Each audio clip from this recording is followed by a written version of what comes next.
menyaksikan modul 14, di mana di sini ada saya Muhammad Rai Sadar, saya Kalisa Kasyidahab, saya Mbak Afi, saya Penny Amelia. Oke, tanpa berlama, langsung saja kita masuk ke materi. Ini yang pertama ada transportation of data, di mana lapisan transport bertindak sebagai penghubung antara aplikasi dan juga jaringan. Nah, fokusnya pada komunikasi logis antar aplikasi.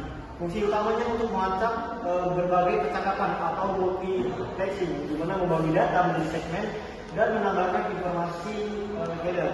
Lalu terdapat dua protokol utama, yaitu TCP sebagai itu Transmission Control Protocol, di mana protokol connection oriented yang andal menggunakan pengakuan atau acknowledgement, penomoran urutan dan juga kontrol aliran untuk memastikan semua data sampai dengan utuh.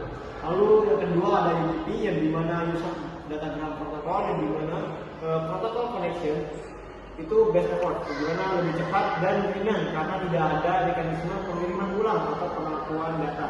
Lalu di sini masuk ke bagian 14.2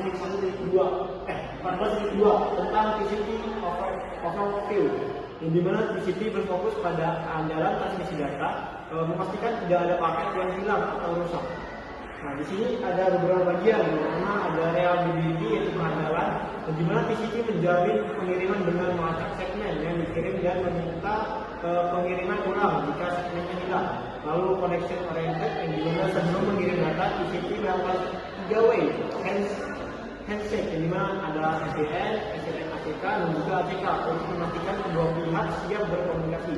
Lalu yang ketiga adalah flow control, di mana mengatur kecepatan pengiriman data agar tidak membebani penerima yang memiliki kapasitas pemrosesan terbatas. Yang terakhir ada partnering, di mana memastikan segmen data disusun kembali sesuai urutan aslinya meskipun data mungkin datang ke tujuan secara tidak berurutan di jalur internet. Oke, selanjutnya akan dibahas saya. Kita masuk ke 14.3. Itu ada UDP. UDP adalah protokol transport yang bekerja dengan upaya terbaik dan bersifat ringan. UDP menawarkan segmentasi data yang mirip dengan TCP, tetapi tanpa menjamin keandalan atau kontrol aliran. Karakteristik utama dari fitur UDP meliputi data akan direkonstruksi sesuai urutan saat diterima, segmen yang hilang tidak akan dikirim ulang, tidak ada proses pembentukan sesi, dan pengirim tidak mendapat informasi mengenai ketersediaan sumber daya perangkat penerima. Lalu ada header UDP.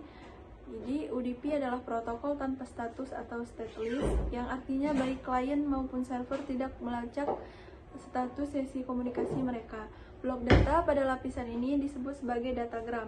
Protokol ini sangat cocok untuk pengiriman video dan suara langsung karena membutuhkan aliran data yang cepat dan toleran terhadap sedikit kehilangan data. Header UDP jauh lebih sederhana daripada TCP karena hanya berukuran 8 byte atau 64 bit dan hanya memiliki 4 buah kolom. Selanjutnya yaitu color header UDP. Ada 4 kolom yang ada di header UDP berukuran 16 bit. Yang pertama ada port sumber, source port, digunakan untuk mengidentifikasi aplikasi asal pengirim berdasarkan nomor port. Yang kedua, pelabuhan tujuan, destination port, digunakan untuk mengidentifikasi aplikasi tujuan pada penerima.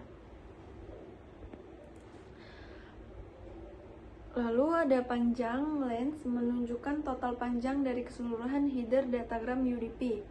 Lalu yang keempat ada checksum, berfungsi untuk melakukan pengecekan jika terjadinya kesalahan, error checking pada data dan header datagram yang dikirim. Lalu selanjutnya ada aplikasi yang menggunakan UDP tools. Jadi ada 3 jenis aplikasi yang paling cocok menggunakan protokol UDP. Yang pertama, aplikasi video langsung dan multimedia yang membutuhkan minim penundaan, delay, seperti VoIP dan streaming video. Lalu yang kedua, aplikasi permintaan dan balasan sederhana, di mana transaksi datanya sangat sederhana. Contohnya adalah layanan DNS dan DHCP.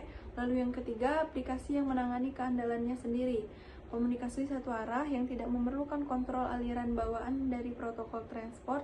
Contohnya adalah SNP dan TFTP. Sekian dari saya, terima kasih. Baik, di sini saya akan melanjutkan ke modul 8. Baik, di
ke server. Setelah itu ada the nest command. Nested adalah perintah yang digunakan untuk melihat status koneksi jaringan pada komputer. Perintah ini dapat menampilkan port yang sedang digunakan, koneksi yang aktif, alamat IP yang terhubung, serta layanan yang berjalan. Nested sering digunakan untuk menganalisis masalah jaringan dan memeriksa keamanan sistem. Baik, segitu saja dari saya, akan dilanjut oleh teman saya. Di sini saya menjelaskan di chapter 14.7 yaitu ada UDP communication. Jadi di sini ada karakteristik UDP yaitu UDP bersifat connectionless, cepat dan memiliki aplikasi rendah, cocok untuk aplikasi real-time seperti VoIP. Ada juga pengiriman datagram. UDP tidak menjamin urutan atau keandalan pengiriman data. Jika urutan penting, aplikasi yang harus mengaturnya. Ada juga proses server, yaitu server mendengarkan permintaan pada port tertentu. Contohnya ada DNS 53 dan radius 1812. Sini juga ada proses client, di mana client menggunakan port sumber dinamis dan mengirim ke port server. Juga pada saat server membalas port tersebut, port sumber dan tujuan saling tertukar. Jadi selanjutnya akan dijelaskan oleh Selanjutnya di 14.7 yaitu UDP communication. Karakteristik dari UDP atau low overhead versus reliability. UDP adalah protokol connectionless tanpa koneksi yang tidak melakukan negosiasi koneksi sebelum mengirimkan data, sehingga sangat cepat dan efisien. Protokol ini memiliki overhead yang sangat rendah karena header datagramnya kecil dan tidak ada lalu lintas manajemen jaringan, menjadikannya ideal untuk aplikasi seperti VoIP atau Voice over IP. Selanjutnya ada pengiriman datagram dan reassembly. Berbeda dengan TCP atau UDP, tidak memiliki fitur pelacakan nomor urut atau sequence number. Datagram yang dikirim melalui jalur berbeda sering tiba dalam urutan yang salah. UDP tidak melakukan pengurutan ulang atau reordering. Data langsung disusun sesuai urutan kedatangannya dan diteruskan ke aplikasi. Jika urutan data sangat krusial, maka aplikasi pengirim atau penerima itulah yang bertanggung jawab untuk memastikan urutan datanya.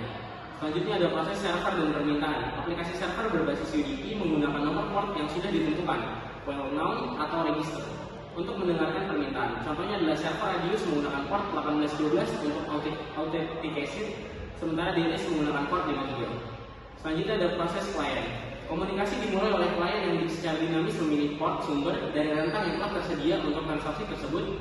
Nomor port tujuan adalah port yang dikaitkan dengan aplikasi server. Saat server membalas permintaan klien, nomor port sumber dan tujuan pada header datagram dibalik. Oh gue ya? Oh iya lupa. Ya. Ya. Belum. Sebentar. Ini pembukaannya belum mas kalian? Mungkin sekian informasi dari kami. Mohon maaf jika ada salah kata atau salah dalam penyampaian informasi. Kami akhiri. Wassalamualaikum warahmatullahi wabarakatuh. Di 14.5 di sini server menjalankan aplikasi yang mendengarkan pada port tertentu untuk menerima koneksi dari klien. Setelah koneksi diterima, server dapat melayani komunikasi data dengan satu atau lebih klien. Di 14.5.2 itu ada connection history, yaitu sebelum mengirim data, TCP membangun koneksi menggunakan three-way headset, yaitu SYN, ACK, ACK.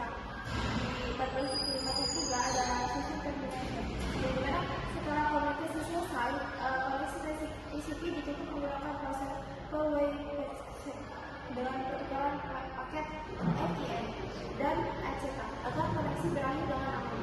Di 14.5.4 three-way headset memastikan kedua perangkat siap berkomunikasi dan mereka sehingga pengiriman data menjadi adil dan beruntung.